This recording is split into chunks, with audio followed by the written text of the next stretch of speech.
Hi everyone, it's Doc from the Life Coaching College. Just trying to get ourselves shared and up and running.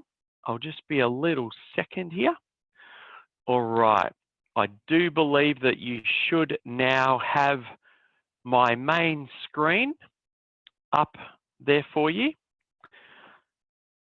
I've just got a couple of little things to do here. All right, hopefully you can hear me, which will be great. And I just want to make sure I've got to get another couple of little things that I can do here as well. Can I just confirm, I can see someone there on the screen. We're going to stop. All right, official welcome. My name is Glen Murdock. I am actually the CEO and the founder of a business called the Life Coaching College here in Australia. I know the wonderful Mark Bowness because he was a student of mine. So Mark is a lovely success story for the college, and always nice to have someone who's come through your environment and doing some great things. And obviously, Mark is doing that, which is fantastic. What I want to do today is I want to share with you the attitudes that I've learned of successful entrepreneurs. Oh, by the way, just in case you didn't know, that's me. With my wife, and that's a little sign of in our coaching business. I want to give you guys just a little insight into the mental game of being an entrepreneur, probably about 20-25 minutes, give or take. And then I want to share with you the 4 things I did to create what is now an incredible business. We're an 8-figure business, which is super exciting. And I want to explain to you guys the 4 things I did to be able to create that. So that's where we're going to play today. I think you're going to really enjoy it. And without any further ado, I'm going to kick this baby off and get started. So first of all, huge welcome. It's always exciting to be able to share and to be able to give back. And today, what I really want to do is cover these 4 things. This whole sense of a mission, which I think entrepreneurs need. Every successful entrepreneur carries themselves with a real sense of mission. They go beyond outcome-based goals and they focus on something that's a little bit different. Successful entrepreneurs are very proficient at separating emotion from intellect, especially when it comes to decision making. And when the pressure's on, I think that the most successful entrepreneurs actually get stronger. They get better at what they do and how they carry themselves. And that's what we're going to do today. So these will be the 4 things that we're going to cover. So what do I talk about when I'm talking about a sense of mission? You've probably noticed in your life, and I've certainly noticed this in mine, that you can usually bucket people or group them into one of 2 categories. There are the people that are the achievers versus the people that are just there going through the motions. Now, hopefully, you're more of the achiever type, but I'm sure you've met people that fall into both. I would venture to say that some people are born into more of these achiever mentality roles. They're highly driven just by their pure nature. They tend to be driven. But there are people that have become really successful who are not like that to begin with. By the way, that's me. And they were infused with a sense of mission, of achievement, of purpose, and they've developed the characteristics over time. And I want to reiterate, I believe that's me. I've learnt these things. Successful entrepreneurs choose to operate from a sense of purpose. They have a sense of mission behind every single thing that they do. It's not even just about business, by the way. It bleeds into every single area of your life. No matter what action or goal you pursue, there's a sense of mission behind it. There's a drive, there's a purpose. There's a link back to your worth as a person and reaching your potential and being more in your life and having more. It's all linked to this sense of mission. There's this incredible drive, a sense of mission that if you want to be a successful entrepreneur, you have to have. And the best way I can get you to think about this way or to help you move and shape into this state of being is illustrating from a couple of examples in my life. I'm going to give you a really simple one, and I'm going to give you a business one. Let me give you the really simple one first. And it's a stupid thing that I'm sure we've all done, but it's an experience that I had a couple of Christmases ago. And I was out shopping for a present for my wife. Anyway, go shopping, do all the bits and bobs, get back to the car thinking I'm done, I'm going to get out of here. But to my horror, and I'm sure you've been here before, can't find my wallet. And it wasn't in my pocket. It wasn't in my little bum bag I normally have it in. So I've got that alarm bell. Oh no. But instantly there's a shift. And suddenly there's a sense of mission to find this wallet, because I don't want to lose it. I don't want to have to go through all of the phone calls that you need to make to change all of that around. And all of a sudden there's this real sense of mission. I'm sure there's a gazillion worse things in life, but for this moment, that was the biggest challenge in my life. You know what I'm saying, right? So you lose your wallet, something crazy happens, maybe not even wallet related, and you're on a sense of mission. That's where I was. So without thinking, bags go in the car, presents go in the boot, I'm back in my shopping mall. And I'm retracing my steps like a crazy person. I'm thinking to myself, am I in luck here or am I out of luck? Is my universe looking after me or not? And I'm on a mission to find this wallet. Every single action in that minute has a purpose. Every movement I take has a purpose. I'm walking, basically running, trying to solve this problem, right? This problem that we've all had. Not going to stop until I've done everything in my power to find it. Now, to give you the closure of that loop, I found my wallet in a sports shop, and a person had handed my wallet in completely intact, all of my stuff, cards, money, the whole entire lot, right? All in there. By the way, in my mind, this is my universe working perfectly. I'm a wallet hander-innerer from way back. But the thing is that click over into the mission. Let me give you an example now in my business.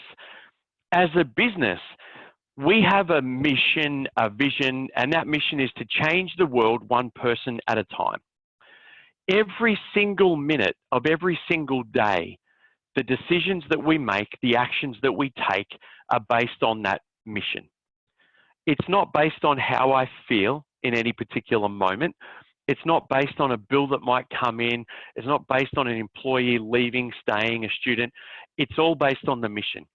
And it's based on the mission being way bigger than anything in any particular moment of that day can be. I actually believe that all the entrepreneurs I've ever met have that. They instantly have it. So let me ask you this. Do you run your business? Do you operate your business and the activities and projects that are in that business with the sense of purpose and mission that you're driven to achieve? Or are you falling more into the category of going through the motions? Maybe you don't like it anymore. Maybe you've lost your passion. Maybe you're worried about performance. By the way, we're going to talk about that later. Well, how do you get it back? And what I'd like to suggest for you is a little activity that I find is brilliant if you ever find that you're a bit stuck in your business for whatever purpose, for whatever reason. Find yourself slipping out of achiever mentality. Let me give you one little exercise that you can use, and I call it the 15-minute momentum builder, and I love this. So find anything in your life. It could be something as simple as tidying your office, cleaning your desk. It could be something a bit more sophisticated, like completing a project in your coaching business or your business that you've got, starting a project. Maybe you're a writer. Maybe it's beginning that next chapter of your book, whatever it is. Set your iPhone clock or the clock on your computer, if you're one of the 17% of the world that don't have an iPhone, some kind of a timer, and just give yourself 15 minutes to do nothing but force yourself to operate from a sense of mission, of purpose, on whatever that task is that you choose to do.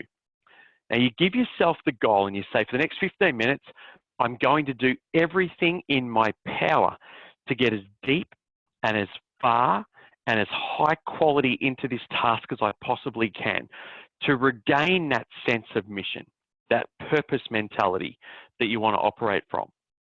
And what you're going to find is that this, and by the way, this works brilliantly for me. I've seen it work for others. We coach it. I've coached it as a coach as well. I do it with my athletes as a coach. at the end of that 15 minutes, you will have gained so much momentum in what you're doing that you're going to be able to move forward even further. In fact, what you're going to find is that you're going to feel so good about that 15 minutes that if there's another 15 minutes, you're going to be able to pick that up and do that as well. If there's not, you're going to be able to move on to the next task and complete that. And that's where the power of momentum kicks in. Now, I'm sure that you've been on a positive momentum swing at some point in your life. You realize how beneficial it is. This is how I create momentum. You might have heard of time blocking. This is the mindset behind time blocking, folks. This is how you generate a real sense of purpose in your life. So you go back to your mission, and then from your mission, drill it down to a 15-minute block. And that'll give you a really easy activity so that you can get stuck in. And there's no questions. It's just remember the mission into your 15 minutes. And to me, that's the very first way, that whole sense of mission, that an entrepreneur starts to build momentum in their business. All right. I have no idea where my question box has gone, but I'm looking at you. If you've got a question that you wanted to ask, nod your head and I'll look for it. Otherwise, I will scoot along. Keep going. No nodding. Everyone looks good. Love it. All right. Beyond outcome goals. Moving on to mindset number 2. And what we're doing here, this attitude number 2, whatever you want to call it, we're going to start thinking beyond outcome-based goals. Guys, this is so important. It's really subtle. So I want you to really pay attention just for the next couple of minutes. Listen carefully. The main thing I want to illustrate here is that successful entrepreneurs, people that are, just even generally successful in life, forget, business where we kind of talk about the entrepreneurial spirit. They're not only focused on external achievement. External achievement isn't everything. Man, I wish 20 years ago I had been saying this to myself before I, kind of went on the journey. It's not just about making the next sale. It's not just about the next salary level. It's not about the next promotion. It's not about the next book. It's not about selling a certain number of units or the next coaching products or your next clients, whatever it is for you in your business right now. Don't get me wrong, those things are important. They're measuring sticks, and you've got to have measuring sticks. When you reach those outcome-based goals, you feel good about yourself. I get it. But if you get stuck in that loop of only measuring your worth and only measuring your happiness based on those outcome-based goals, you get lost. And I've been there. Trust me, I've been there. The question you want to ask yourself is, what kind of person do I want to be? Or what kind of person do I want to become? Remember, outcomes are great, but becoming goals are just as important. And to be successful, take time to not only set up your measuring sticks, like the outcome-based stuff, financially, health, fitness, but you've also got to start asking yourself, how do I want to be? What kind of person do I want to be with my family, with my employees, with my joint venture partners? Do I want to be an inspiring leader, or do I want to be someone that everyone lives in fear of? And I say that because that was where I used to play, that tyrannical leader. Awful. Of course, the people that, when you think about the really successful entrepreneurs, right? The people that are generally in that space, they're magnetizing. People want to be with them. And you notice that, right? Whatever their personality type is, by the way, they can be complete introverts, which is what I am, or they can be really extroverted or somewhere in between, doesn't matter. They've got this quality, this really beautiful magnetic style about them. They're inspiring. And generally, the people that are around them are there because they're inspired by being with them. But they're not there focused on the next goal or the next measuring stick. They're focused on, who do I want to become? Who do I need to be inspiring? Another important thing to realize is that the guys that we're talking about, they also realize that both of these things are possible. It's not either or. You can have both. You don't have to just focus all your life on I'm going to be and just experience life as being. You can also have a lot of wonderful outcome-based goals that drive you. At the same time, focus on the kind of person you want to be while you're getting there. It's so important. I want to encourage you to do this in your own success planning. In addition to whatever revenue targets you're setting, whatever health targets, fitness targets, sales targets, relationship goals, set becoming goals as well. How do you want to operate in certain situations? How do you want to treat other people? How do you want other people to treat you? What would you want other people to say about you if they were talking about you now? My favorite one, what is your eulogy? What is it that people would say about you to sum up who you were in your life? Those questions will help you to guide the becoming person that you're either are now or going to look at becoming. They're so important questions to ask because it's going to help you to move from working on the outcomes day to day to working on the who you need to be. And to me, the who you need to be will create the outcomes, not the other way around. Cool?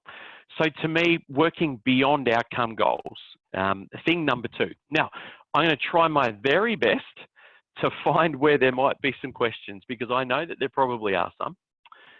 Bear with me for a second. I know I can find them. All right. I know there's a place where you guys clearly can annotate and do things. Just can't find it.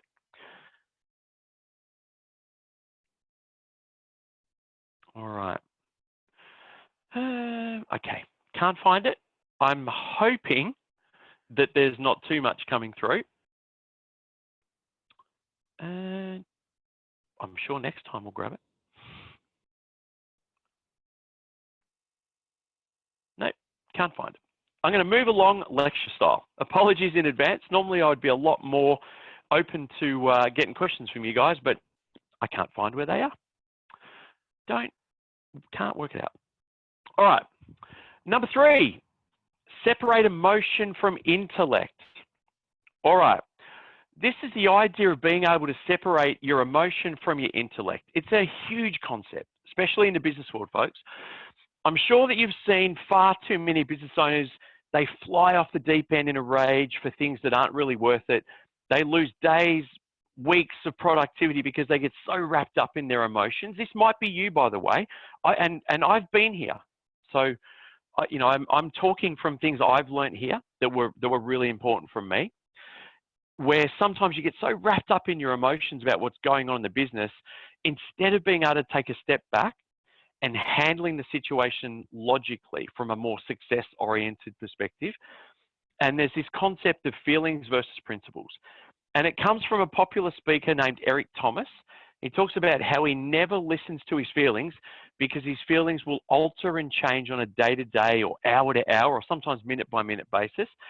Sometimes you'll forget what his true principles are if he just responds and reacts to the world around him based on how you're feeling in a situation. By the way, if you're new in business, if you're starting your own business, if you're a solopreneur, a coachpreneur, whatever that is, this is so important for you because you're it. The whole business is you, right? Minute to minute. And what this means is that whatever's involved in something going on, especially if it's an emotional situation, he learns to take pause. He steps back. He evaluates what his true principles are and makes his decisions on how to react in situations based on what his principles dictate versus how he feels. So the question is, how well do you handle this in your business? How well do you handle that surge of negative emotion when it comes? And it does come, by the way. Do you allow that to throw you off course and become less productive? Maybe lash out at other people, at yourself? Causes even more damage in your business? Or you're able to weather that storm, make educated, intellectual, productive decisions, despite the fact that you could be angry, upset, insulted, whatever's going on. And guys, I can tell you, and I can give you some examples, that this has happened in my business and it's happened in my life. Let me give you two really cool examples. The first one's a sporting example because it's close to my heart.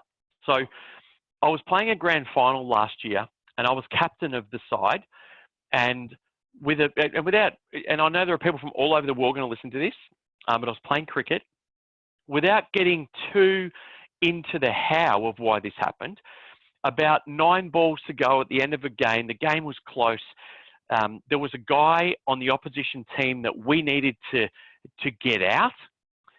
He'd been destroying my team, and he hit a catch, as it turns out, to me. I dropped that catch with an over and a half to go. And I could see my 10 teammates and 1,000 spectators all looking at me, thinking, well, that's the end of the game. Internally, there was a me that used to exist that would have instantly dropped his bundle, cracked the shits, started to think of all the negative things that could happen from that moment, and stopped playing the game in the moment. Started thinking in the future about what could happen because of that thing. The new me was instantly able to separate that emotion from what I knew I had to do with regard to the intellect and winning the game. And that was to let that moment move away. It was gone, couldn't do anything about it. Forget about what it might have meant moving forward and make decisions in the minute. And the decisions in the minute, without going into them, were about where a field placing was going to be. More importantly, who was going to bowl the next over. You know, it's funny. I'd been playing cricket for 40 years, give or take, and I had a person come up to me who's watched me for, you know, the majority of that career. And he said, do you know, I've never been more proud of you than I was in that moment when you dropped that catch. And I said, tell me more. And he said, because the second that the ball hit the ground, I saw you change. And you know, it's funny, when you're in it, you don't realize how quick. I knew mentally what I was doing, but I didn't realize. He said, the minute the ball hit the ground, I saw you change. I saw you pick the ball up. I saw you start encouraging your teammates, and I saw you switch straight back on. It was super impressive. And to me, in that moment, I knew there were 10 people close by me, and there were 1,000 people on the sidelines who were all going to be watching me. And in that minute, I had to be something that wasn't my emotion. Cool, right? Really wonderful. Let me give you another example of this, because you might find this in your business. In the old days, when I first started coaching, even when the college started, when I had a business previous to this was a software business, I was so attached emotionally to anyone who wanted a refund or to anyone who had a negative comment. I don't know whether this is you, but one of the things that I've realized over a long period of time now in business is to separate myself emotionally from whatever that feedback might be. Somebody wants a refund, here's the refund. The reason is because the old me got so attached to the emotion of what have I done wrong? You know, there's fear, right? You get this, it's fear. It's fear playing out. What have I done wrong? Maybe other people will think it's wrong. Why don't you like me? You know, the old me back in the day that just wanted to be liked by everyone. To the new me, which intellectually has a policy in place now for anything that might be a refund. By the way, I 100%, 110% ask you to create a refund policy that you can go by the book with, because it will allow you to make an intellectual decision in an emotional time. By the way, money is this incredible, wonderful magnification of who you are. So that first time you've got a coaching client, when they want a refund that's outside of your policy, it's nice to know you've got a policy. By the way, you get it. If you've ever done the wrong thing, if you haven't delivered something you said you should, if you've messed up, you've got to give someone a refund. That's business. That's how it all works, right? We get that. But when it's not that, I encourage you to have the ability intellectually to say, well, hey, you know, I've delivered X, Y, Z, and X, Y, Z is what you asked for, and it's been 3 months now, and, you know, make sure that you've got that. That ability to be able to externalize the emotion from intellectually being able to go into the business mode. Because when you are a solopreneur, which I'm not sure. So Debs, I can see you at the moment. If you nod your head now, is that you? Are you running your own business right now? You haven't got staff, or have you, or shake your head if you've got staff. Is that a nod? Yeah, great. Okay, I get that. So to me, what I'm looking for is for you to be able to detach and detach the emotion from the principles of your business, from having a really clear policy, so that when that situation occurs, and it will, you'll be able to make the really clever decision about your business. Here's the other thing. We sometimes can be so busy emotionally chasing that next sale. And I get it, because everything hinges on that, right? When you're your own person, you chase that next sale. You're living and you're breathing and you're dying by it. The second that just becomes bread to you, what do I mean by that? It just becomes nothing. It's a side issue. The second that happens, you will be able to serve your clients on such a greater level. The second that every single decision in your day and every conversation that you make, the second that becomes about them. Hi, Leslie, I can see you. The second that becomes about them and not about you is the second that you will be able to take that emotion out as well. The second that you start to serve your client, to me, is an intellectual level, one step above the emotional level, where it's about you. By the way, no judgment. I get it. I get at the start it's about you.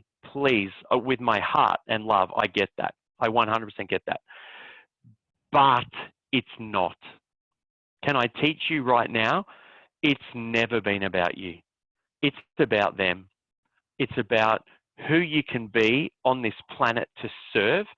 It's about the change that you can be in the world. It's about the contribution that you can make. And it's always been about them. And when you get that on an intellectual level, when you understand and you can take the emotion out of it being, am I good enough? Can I do this? Can I build my business? Will I be okay? All of those questions disable your ability to serve your clients. Do you get that? I can see you also nod along with me if you get that. Well done. We might not have text, ladies and gentlemen, but we've got nodding. Leslie, you're a little bit Leslie, you're kind of in the dark there. I can sort of semi-see you nodding along. Everyone else I've got pretty good. All right. Trust that you're enjoying this. I hope that you get that. Let's move along, because what I wanted to do now was get to this whole concept of, and please, at the end of the class, I'm going to give you the 4 things I did. So a little bit of content, and I'm going to just give you the 4 things I did that really changed my whole world. As well as my business world, my whole world. I'm going to give you those little gifts. I want to give you the 4 things I did that changed everything. So, better, stronger under pressure. What do I mean here? Well, what I'm talking about is this whole concept that a successful entrepreneur is actually better and stronger when they're under pressure. And by the way, that's when you want to be at your best, right? Everyone can be a downhill skier. By the way, I'm terrible at skiing, but you get the idea. I've done it once, and man, it was funny. Everyone is okay when momentum's with them. I never judge myself by when everything's going great. I judge myself by who am I, how do I turn up when the shit hits the fan? Because to me, in that minute, that's when the universe is saying, hey, are you real? Are you real? Are you in this thing, or are you just scooting along? It's a tough concept for a lot of people to wrap their heads around, but in my mind, as you're climbing the ladder to becoming a really successful entrepreneur, pressure will continue to increase on you. It should. If it's not, you're in a comfort zone, by the way. It should always. There should be a higher demand. The business should be building. There should be a bigger customer base. There should be more customers, partners, staff. You should suddenly start to create things that will put you under beautiful pressure. The level of pressure in general will continue to increase at all levels as you grow your business. There will be more demand of your time. You will have higher quality questions that you need to get answers for. There will be cash flow considerations. And every single week, week upon week, this should continue to grow. If it's not, again, you're in a comfort zone. You need to be moving out of that. And what happens when this starts to begin is the majority of people start to imagine all the stuff that could go wrong. This is one thing I've noticed. Successful entrepreneurs, the ones that really make it happen, they've literally trained themselves to respond positively to this type of pressure. Okay. By the way, this is why, and the people whose beautiful faces I can see, can you give me a nod if you are a coach or a trainer or in that PD space? Just so I get a bit of a group, and shake your head if you're not a coach, not in the PD space, you're doing something else. So nodding for yes, I'm a coach, shaking for no, I'm not a coach. Just so I go, okay, cool, cool, cool. Here's the thing. The people that are nodding there, your coach training is what helps you with this. If you're shaking your head, a coach will help you with this. This isn't something that needs to be innate. This is where people make the mistake. The greatest gift that you get from a coach training is that you learn how to control your shit minute to minute. The greatest thing you get from a coach is that the coach helps you to learn how to control your shit minute to minute, to have whatever state you need in any particular minute of your life. So if you are a coach doing a coach training, brilliant. If you're not, please, for the love of all things holy, get yourself a coach. It'll be the greatest investment that you'll make. All right. So the person that, so let me go back. So this is what I noticed. Successful entrepreneurs, they really know how to control their shit minute to minute, all right? The person that handles the negativity are the people who are able to move forward in their business. They don't get stuck in the minute to minute. They see an increase in their business. They move forward in their business. The negative becomes the positive. The negative isn't emotional. The negative becomes something that needs to be fixed in the business, whether it's a system, whether it's a sale. Somewhere in the business, there'll be some feedback that'll be telling you that you need to get better somewhere. Okay. The opposite to that is the, oh my goodness, I can't handle this. There's too much coming at me. What am I going to do? The success and the successful entrepreneur is the person who trains themselves to realize that there will always be an increased demand, but that increased demand means an increased level of success. The more people want of you, the better that you're getting. The higher quality question that is demanded of you to answer is the more you're growing. You get that, right? When the questions go from what should I watch on TV or what's the best thing here on Netflix to how can I change the world even more right now, you know you're growing. Yeah, the quality of your question will determine the quality of your life, right? You get that. It means increased opportunity for you because the more that you can handle, the more capacity that you've got, the more you bring in and challenge yourself every day, the quicker that you grow and the bigger that you grow. And really, if you think about it, what it is, it's a rite of passage to success. You cannot obtain a higher level of success if you can't handle the current amount of stuff you've got, the current amount of pressures that you've got. You have to learn. In our coach training, we teach this concept that every day, every week, every month, the universe is delivering you a new gift. Now, some of those gifts come with really ordinary wrapping paper, but they're gifts nonetheless. And when you open that gift, inside that gift is a challenge. And you have to overcome that challenge, or that same challenge is going to keep coming back to you day after day, week after week, month after month. Here's the great thing. The minute that you open the gift and you solve the challenge, what happens? You don't stop getting challenges. You get a higher quality challenge. And the minute that you solve that, you get another higher quality challenge. By the way, if you're sitting here thinking that business is about solving all the challenges, it ain't going to happen, sisters. It's not. It's about being able to create for yourself higher quality challenges and to be able to solve those. You can't obtain a higher level of success if you can't handle that current stuff. You just can't. And what I've noticed is that the most successful people can withstand incredible amounts of pressure because they're trained to do it. They've actually learnt to decompress, to stay calm. And no matter what situation happens, no matter how much chaos there is, no matter how hectic it is around them, they're able to find a solution. My mantra, by the way, for what it's worth, is that I am the solution. When the shit hits the fan, I will find a way. I will find a better way. I'll find that way right now, and tomorrow I'll find a better way. This is my mantra daily, so that I know when the shit does hit the fan, I know I'm going to be the answer, and I'll find that answer. There are a number of different strategies that come into play here, but it involves tons of self-control, lots of self-introspection, and lots of mantras over and over again, and a whole lot of evidence of success. And every time you have success, give it a tick, put it in the memory bank. There's another time I faced a situation I was able to do this.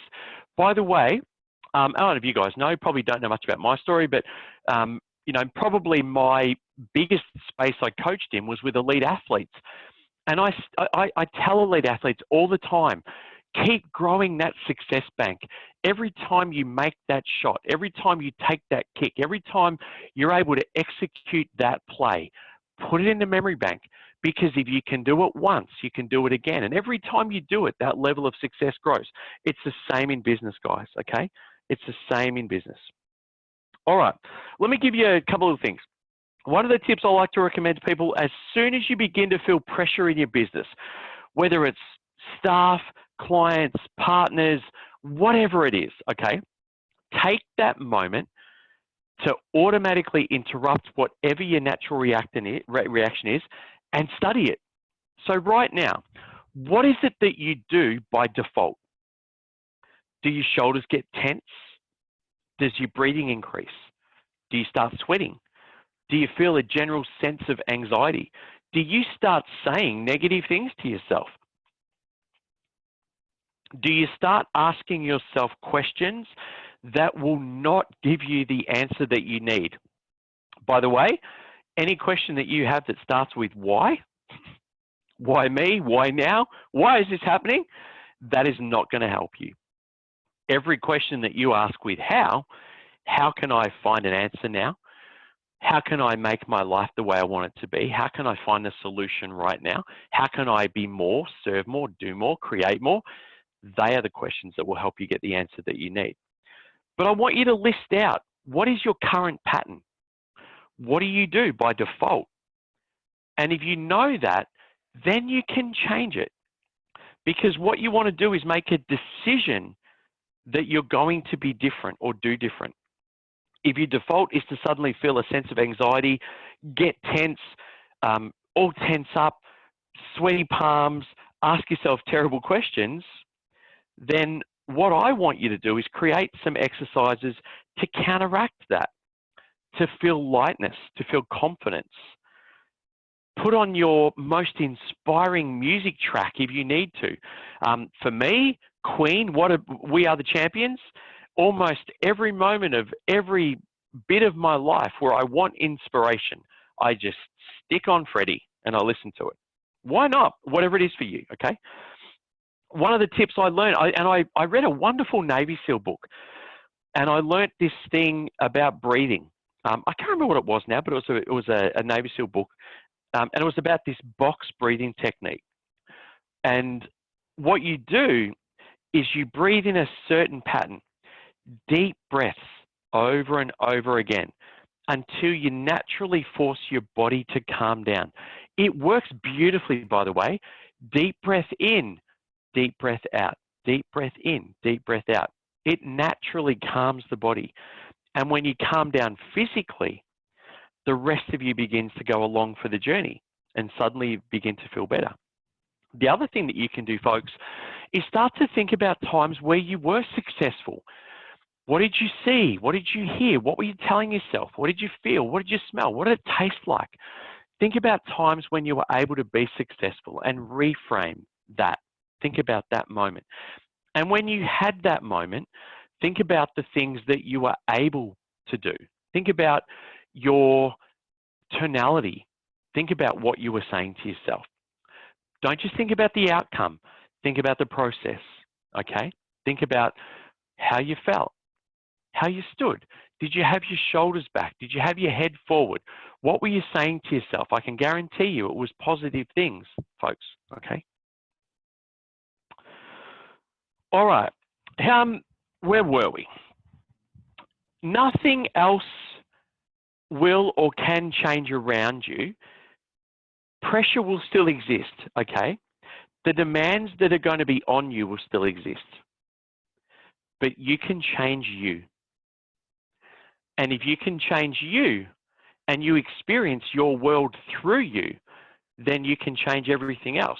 I'm not sure whether you guys have done any NLP or studied NLP, but one of the things I love is this saying in NLP that the map is not the territory, and it can never be the territory. And what we're really talking about there is how life, all of our lives, really are our own reality. We think that our reality is everyone's reality, but it's not. And you can change your reality, and you can change your reality with your mindset and with the things that you're telling yourself and saying to yourself. If you don't know this already, I encourage you to look at doing an NLP course, or if you want to shortcut it, get yourself a really wonderful trainer, coach to help you with this stuff. Because what you're able to do is change your whole body chemistry to become more resilient, to become more powerful, to be able to become a machine that can create solutions. And that's really what we're looking at doing, so that you can make that a habit, so that over and over and over again, you can handle situations that come to you. Just tiny examples, but the point I want to make is that the most successful people realize and accept with open arms the fact that pressure is going to increase as success increases. It's not going to decrease. The challenges that you get are going to be harder, not easier, but you're going to be better. And the only thing left to do is to be able to handle yourself and keep yourself calm and relaxed and prepared to take on the next challenge, so that whatever is going on around you, it won't impact your productivity. You can stay strong. You can know that you've got a systematic approach for success. So let me ask you to do this. If you were to take a few minutes right now to uncover and identify situations where you feel pressure, where you felt pressure in the past, and what you're going to do instead so that you can make your rite of passage for success and handle pressure easier, is create a way that you can move your way through. What would you do? What would you say to yourself? What would you think about? What successful flag in the soil have you planted previously to give you an idea that, hey, I can work through this? Because it's an experience that will be powerful for you. And if you can learn to stop and find success where you had it before, and learn to be better and stronger under pressure, then to me, that is the greatest rite of passage for you to have more success. Now, let me see if there is a way. No, there's not. I can unmute you actually, I guess, and then we could ask questions. Before we do that, with a nod of a head or a shake of a head, would it be worthwhile for you if I shared with you the 4 things I actually did to give you some things that I did to help you to be able to change my whole entire life? Nod your head for yes, shake your head for no. I've got nods. I love that. I'm going to run through these really quickly, mindful of time. So this is them. You might want to write this down. Actually, you're going to get a recording of this through Mark's program anyway. Number 1, I created a world around me that I called the Truman Show. Actually, let me see. It might be worthwhile for you to see me for this. Wow. How do I do that? Let me see. Here we go. Oh, have you got me? Can everyone see me? Nod for yes? No. Nod for yes. Rochelle, you can't see me. Really? Oh, you can now. Okay, here we are. All right. Hi. 4 things. First one. Where did I put this now? Oh, there it is here. The Truman Show. So what does it look like? When I first started my coaching business and I was working on my own, I asked myself the question, what would I do if my closest people, the people I cared about the most, the people whose opinion I respected the most, if they all had a 24/7 camera on me, not in a creepy way, in a good way? And the question for the whole Truman Show became, Beth's watching me now. That's my wife, by the way. Steve's watching me now, my best mate. People I cared about were watching me. What it prevented me from doing was, number one, wasting time. I mean, I used to be the worldwide president of Procrastinators Are Us, by the way. The second thing it helped me do is it helps me get inspired. Maybe inspired by fear. It doesn't matter. Back then, and even now, I'm quite externally motivated.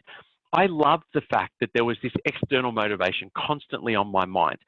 What I did allow myself to do was have my Truman Show free breaks. So I got to go and have a coffee, I got to go and have lunch, I got to finish off and turn the Truman Show off. But if you're struggling with being super productive, I encourage you, go for your version of the Truman Show. Your 5 closest people that you want to inspire the most, that you don't want to let down. Imagine that they're tapped into you every day and they're watching you. And then you're going to do the things that will be the most productive. Let me see nods. Nods for good. Is that a good one? Does that connect with you? Terrifying. Bloody terrifying. But it's a great one. Oh, a thumbs up from Leslie. Love that. All right. Number 2, the old elastic band trick. I don't want to get deep in here with you, but I want to let you know that prior to doing coaching, I was a disaster. I'm talking complete disaster. Multiple suicide attempts, every eating disorder that you could ever know to man, alcohol, drugs, disaster. But here's the thing. Not only that, I realized, and you guys might know this already, we have 60,000 thoughts each day. 99.9% of those thoughts are exactly the same day to day. The question is, what are your thoughts? What are you saying to yourself in here that no one else is listening to? Your thoughts may be great. Kudos to you. Mine were terrible. Let me tell you how this played out. Can you see my hands? Yeah, you can. I used to be a tapper, okay, a tapper. What does that mean? I used to spend lots of my time tapping, and every finger tap was a word, and every word was an internal thought. I never knew I used to do this. Don't judge me, by the way. I can see you there. Deb's going, this guy's weird. What's going on? Here's the thing. I used to tap. I was with my girlfriend one night, and now my wife, by the way, and we were holding hands, and I was tapping. Can you see that? I was tapping. And she says to me, what's that thing? You know, when you're in a relationship enough that you can ask the questions, what's that thing that you do? My what thing? That tapping. Instantly terrified. Oh, I'm saying things to myself. She asked the scariest goddamn question in the whole entire world. What are you saying? And I lied because I had to, because I didn't want her to know. What I was actually saying was, you're no good, you're fat, you're ugly, you'll never amount to anything. All of the most hateful shit you can ever imagine is the stuff I'm saying to myself, right? This is pre me doing a coaching course where I changed all of this stuff. Here's the thing. How did I change it all? My number one tip. See this? An elastic band. The kind of elastic band that you get when you get, you know, a lot of mail at the same time. I learned that if I had a negative thought, I did this. Not so hard that you get a welt, but hard enough that it hurts, and you change the thought. So instead of I'm useless, that's not me anymore. I'm powerful, I'm competent, I'm an incredible change to people's lives. Whatever it is, right? The mantras that you want to run. It took me about 21 days, 3 weeks only, to completely reprogram my mind from 60,000 negative thoughts to about 25 wonderful thoughts. By the way, I wrote them down. So the things I wanted to say to myself, I didn't want to guess, I didn't want to screw it up. I wrote them down, a list of positive affirmations, for want of a different term, and I replaced the negative with the positive. Pretty cool. So I give you that as a really wonderful little technique, you know, the elastic band technique, whatever you want to call it. It's an NLP technique, by the way. Third one, number 3, please don't shoot the messenger here. I still believe to this day, one of the greatest things I ever did was to stop watching the news. Stop reading it, stop watching it, turn the goddamn bloody news off. Here is how my day used to be. And you know that difference between I'm setting myself up for total success and I'm doing it with a conscious mind, and there's all of this stuff happening to me and I'm not aware of it. That was where the news sat in, right? So this was my start to my day. By the way, I don't know where you guys are in the world. It doesn't matter. My start to the day used to be turn on the news, watch all the hateful shit that had happened overnight. That guy killed that guy. That family died in a car accident. This guy broke into this house. All this hateful shit. And I'd start my day in fear and terror. Did any of it actually matter? No. Did any of it impact my actual life in that minute? No. Do I now actually believe that it was sensationalist? Yeah, I do. I'm not a conspiracy theorist guy, by the way. I'm a pretty natural, pragmatic dude. But what I learned was that if I start my day with a ritual that was affirmations about who I wanted to be in that moment, the people I loved, the people who loved me, the change I wanted to make in the world, the change in me, who I was, who I aspired to be, if I started my day with that, and heaven forbid, maybe 15 or 20 minutes of exercise, listening to a wonderful, enriching podcast, as opposed from listening to the news, I started my day feeling a little bit better. That was number one. Then I'd get home, 6 o'clock at night, turn on the news. And it was another half an hour. Here in Australia, at the end of the news, I'd then watch a show called A Current Affair. Half an hour of people screwing everyone over and, you know, car salesmen ripping people off and all this awful, hateful shit, right? And my mind was so attuned to the world being this awful place where there was violence and murder and crime and hate. And it's not true.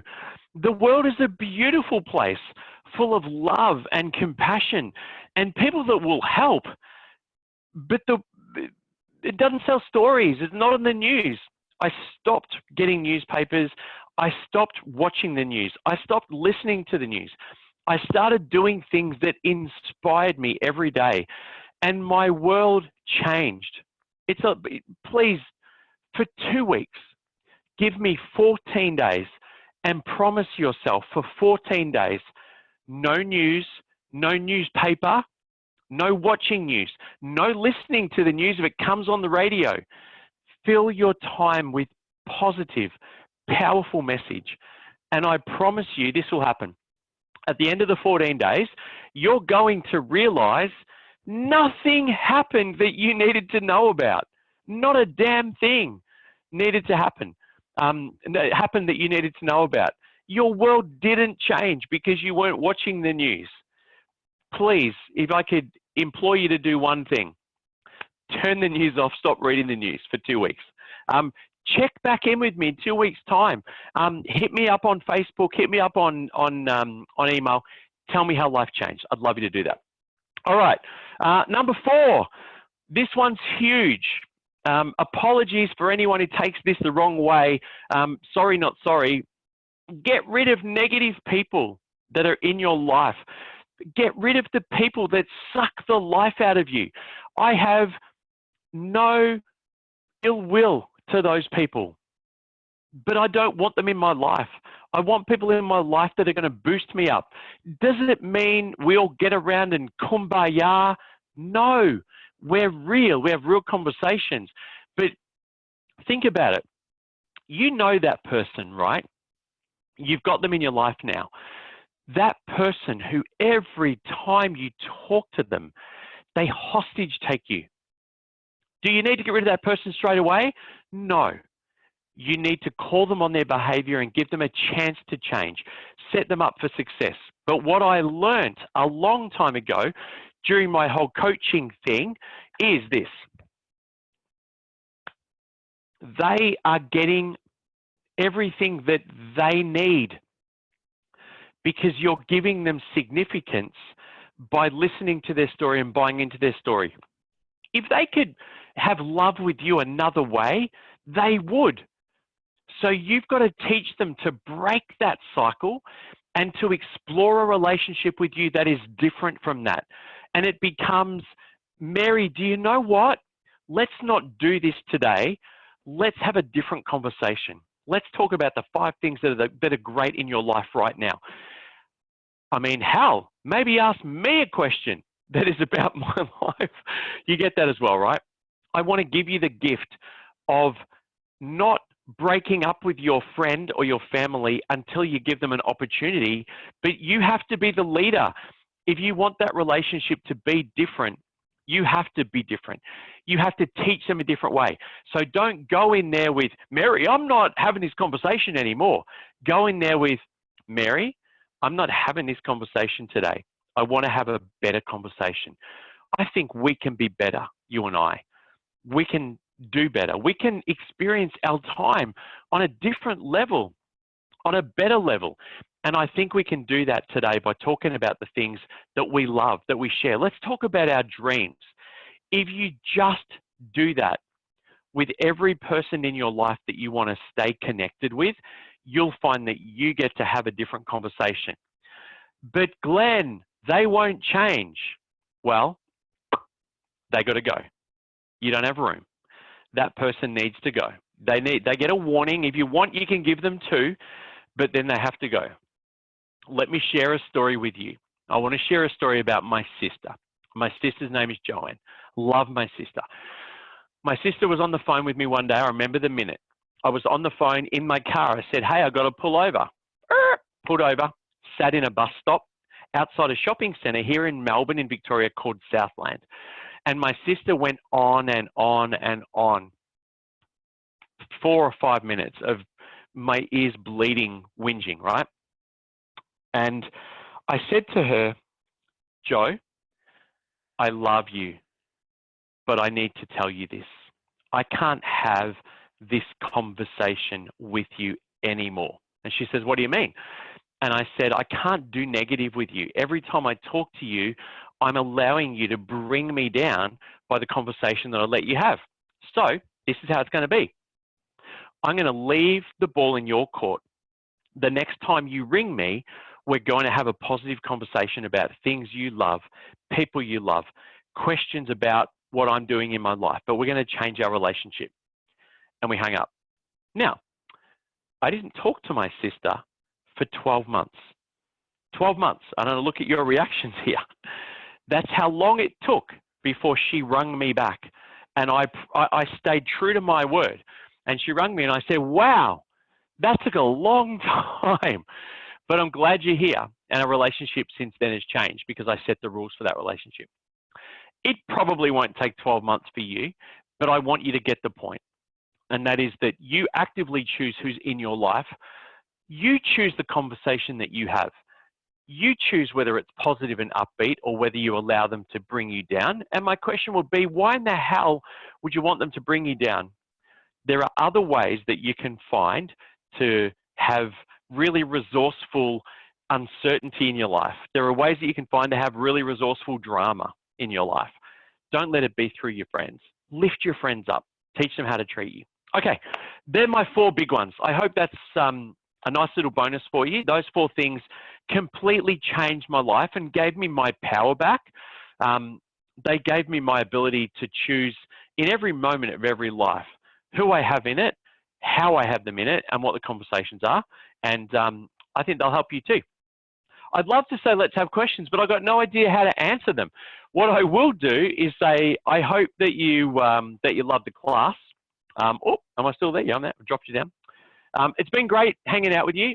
I think I'm here doing a few of these with Mark. By the way, and I should have said this at the start, Mark Bowness, what an inspiring, incredible, motivating, passionate guy.